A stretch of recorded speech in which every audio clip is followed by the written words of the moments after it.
How often have you been told that you are an introvert person? That you are a bookworm, who always sits in the front row in the class? Or a geek, who doesn't have many friends, or doesn't like to make many friends? That you don't like to attend many functions? That you don't properly socialize with others? That you can't fit in? How many times have you been bullied because your friends think that you are different? Right from our childhood years, we are often judged about our degree of friendliness and openness. And more often, those who are singled out as prospective targets of bullying are often children or adults who don't belong to, or can't fit, in any peer groups. It's true that friend circles or peer groups act like shelters or cushions that prevents one from being too visible in the crowd, because it is assumed that the other members of this circle will protect you when someone is bullying you. When one is found visibly alone, he or she is assumed to be weak, and hence become prospective targets of bullying. Today, let's learn about the real meaning of friendship and socializing. You can be friends with a lot of people, but the most important question is, have they had any impact on your life? Or, have you made any on theirs?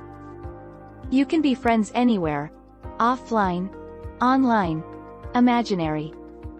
But, unless these people around you haven't had any impressions on your life, or you had any impressions on their lives, they will always be strangers to you, and you will be equally strangers to them.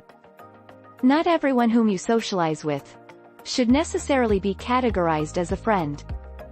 Any living being, on whose life you have made a mark or impact, is actually someone who owes something to you in return, and that itself creates an invisible bond between that living being and you.